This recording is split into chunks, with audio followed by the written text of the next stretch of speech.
The Titleist Bullseye versus the Ping Pal. We're talking about two of the most iconic putters in golf history finally going head-to-head. Right, so on one side, you've got this pure feel machine trusted by absolute legends of the game. On the other, a perimeter-weighted tour winner that completely dominated an entire decade. But here's the real question that drives everyday players crazy. Which of these classic putters actually makes more sense for your specific game right now? Today, we are putting these two vintage titans into a direct head-to-head battle. And I promise you, the winner is not nearly as obvious as you might think. Welcome back to Golf Gear Showdown, where we put golf gear head-to-head so you can pick the right winner for your bag without wasting your hard-earned cash. Picture this. You're standing in a dusty pro shop, or maybe you're just endlessly scrolling through used club listings online, and you see these two radically different putters staring back at you. Decades of marketing hype have totally clouded what they actually do. You're just an average golfer trying to make a few more 10-footers on a Sunday morning. Looking at that shiny brass and the dull bronze, you're probably completely confused about which one is actually worth buying. Well, we're here to fix that exact problem. Here is the tale of the tape for today's explainer. We're judging this matchup across 5 rounds. We've got Meet the Contenders, Feel versus Forgiveness, Accuracy, Price, and Best Fit by Golfer. And definitely stick around for that golfer fit breakdown later on, because we're going to reveal a surprisingly harsh truth about who should actually be bagging these putters. Section 1. Meet the Classic Contenders. 2 different philosophies. Let's dive right into the origins of these two legendary designs. Golfers constantly compare these specific models because they represent the 2 foundational paths of putter engineering. You've got traditional blade precision facing off against early perimeter weighting. The Bullseye was originally designed by John Reuter Jr. before Acushnet scooped it up back in 1962. We are talking about a solid brass, center-shafted, perfectly symmetrical blade. Jack Nicklaus wielded this thing with incredible precision. It was built strictly for pure feedback and perfect, repeatable contact. Then you have the Ping Pal, engineered by Karsten Solheim in 1971. This thing is cast from manganese bronze and features an Anser-style hosel with serious heel-toe perimeter weighting. Tom Watson used a pal to win major championships. Solheim basically built this to stop the putter face from twisting when you inevitably miss the dead center.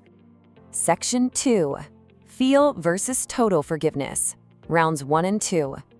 Pay close attention here, because one of these is about to look completely unplayable for your weekend game. Round 1 is all about feel and feedback, and the Bullseye takes this category no questions asked. Striking a golf ball with that pure brass head gives you immediate, undeniable feedback. When you peer it, the sensation is absolutely perfect, traveling straight up the shaft and right into your hands. Yeah, I have to admit, the Ping Pal does feel soft thanks to that manganese bronze material, but the feedback is definitely muted compared to the Bullseye. The Pal absorbs the vibration on impact. Masking your mishits a bit is great for some of us, but you do lose that raw connection.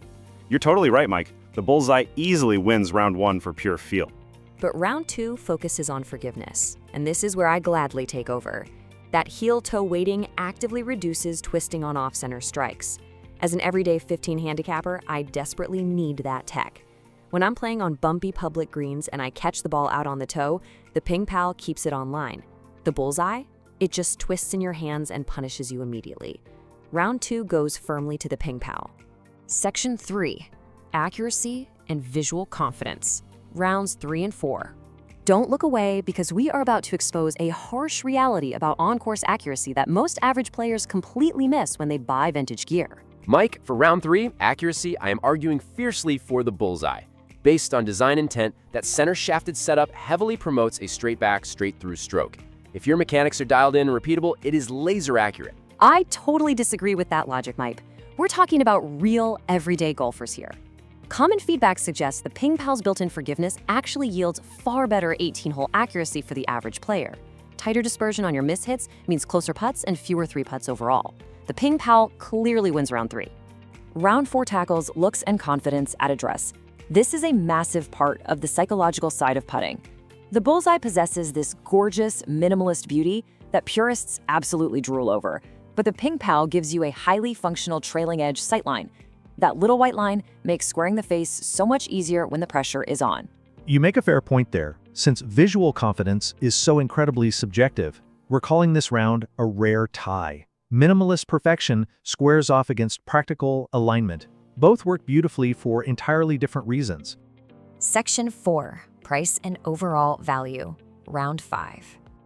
The used market economics for these classic putters can be very tricky. So we want to warn you right now about overpaying just to own a shiny piece of history. Both putters are relatively easy to locate on the used market. Bullseyes strongly hold their collectible value, especially if you stumble across a rare early model. Ping Pals are everywhere and remain highly affordable. So here is your smart shopper move for the day. Prioritize playable performance per dollar. The Bullseye gives you a cool piece of collectible history to show off. The Ping Pal gives you an everyday gamer that actually performs on the course. The round 5 winner is easily the Ping Pal. Section 5. Best fit by golfer. Who should play what? And listen up, because this upcoming golfer breakdown is going to show you exactly which putter you should actually be hunting for. Pay close attention, because this is how you stop wasting money on the wrong equipment. Based on design intent, the Titleist Bullseye goes straight to the low handicappers and the traditional purists. If you possess a flawless stroke and play fast, pristine greens, this tool aggressively rewards your technique. Meanwhile, I am enthusiastically handing the Ping Pal to the mid-handicappers, the weekend warriors, the beginners, and the budget buyers. You need consistency above all else. You require help on off-center hits to save your scorecard. The Pal delivers exactly that without breaking the bank. Section 6. Buying mistakes and verdict. The final results are coming right up. But first, we have to expose the single biggest trap golfers fall into when buying vintage gear. Here is some serious insider advice from a guy who has literally made this error. The biggest mistake golfers make with classic putters is buying based on nostalgia alone. Honestly, I almost did that. Please do not buy a Bullseye just because Jack Nicklaus used it if you have an inconsistent stroke. Playing your Saturday mornings on rough municipal greens with a tiny sweet spot is going to make you absolutely miserable. Buy what fits your actual game, not your golf fantasies. Let's hit the fast, honest pros and cons. We've got zero brand protection here for either Titleist or Ping. Bullseye pros, incredibly pure feel and an excellent straight stroke path. Bullseye cons are that extremely tiny sweet spot and absolutely zero alignment aids. For the Ping Pal, the pros are that it's highly forgiving on mishits and has an excellent sightline. Ping Pal cons, a noticeably muted feel on contact, and it carries a much lighter head weight compared to modern equipment. I also want to drop a quick data-driven warning before we finish. Most golfers report that matching the putter's specific neck design to their natural stroke arc is the real secret to success. A straight back, straight through stroke naturally matches the center shafted Bullseye perfectly. But if you tend to have a slight arc in your swing, you desperately need the slant neck of the Ping Pal. Time for the final verdict. If you are a purist with an elite stroke, no budget limit, and a deep appreciation for history, the Titleist Bullseye is your undeniable winner. It remains one of the greatest feeling putters ever manufactured. But for the rest of us, the overall winner is the Ping Pal. If you are an everyday golfer, a high handicapper, or a senior looking for reliable consistency, this is your weapon. The Pal provides that classic vintage style with enough built-in forgiveness to actually save you money and lower your scores. It just works. Now we really want to hear from you. Which classic putter actually fits your stroke? The Bullseye or the Pal? Drop your handicap and your pick down in the comments below. Mike. Coming up next week, we have an epic showdown between the Odyssey White Hot and the Scotty Cameron Newport. Make sure you hit that subscribe button right now so you do not miss it. Thanks for checking out this explainer on Golf Gear Showdown, and we'll see you on the